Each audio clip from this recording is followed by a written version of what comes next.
What about if an adult has dropped out of school at a very early age, maybe even the sixth or the seventh grade or something like that? How does that work? Uh, as long as you have to be 16 and no longer enrolled in a public or private school, a secondary school, a high school, and those are the only requirements to be a student. We work with students at all levels. We have students that are learning how to read. You know, we do have adults in our community that can't read or can't read very well, and so we can assist with that.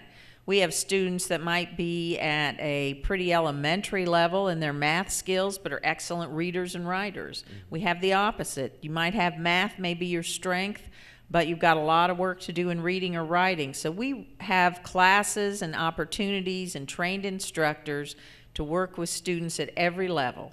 Very good.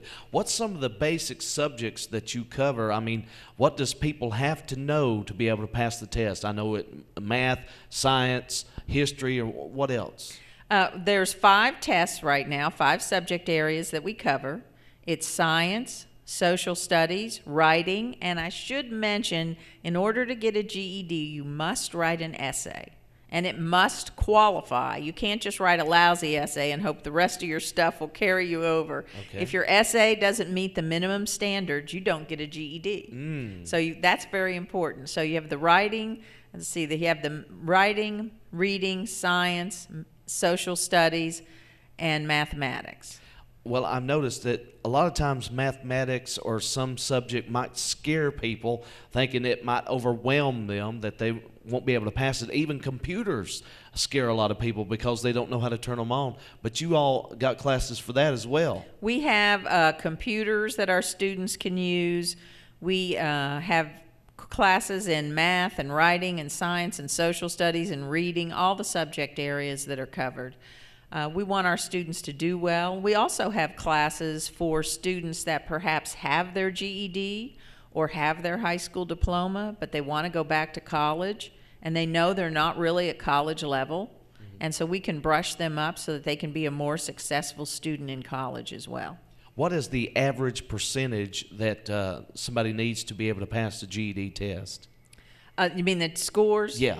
You have to have, they make it a little complicated. A passing score for any test is 410 points. In other words, each of those 5 tests, you have to have at least 410 points. But you have to have a total score of 2,250. Now, 5 times 410 is not 2,250. So what you have to do is, if you're going to squeak by in a subject area like math or writing or something that you struggle with, if you're going to squeak by with that 410, you need to get a 500 or much higher in something else. Okay. So that you will hit that 2,250. Well, I heard that there's going to be some new changes coming up to the GED testing. Will it also change the test scores? They have told us it will. Okay. They said they'll only have one passing score. They're not going to have the average, one level for passing and another total that you've got to reach. They're just going to have one numerical score. They haven't told us much more than that as far as the scoring goes. But there's 2 really drastic changes that are occurring. Right now, as I said, there are 5 tests.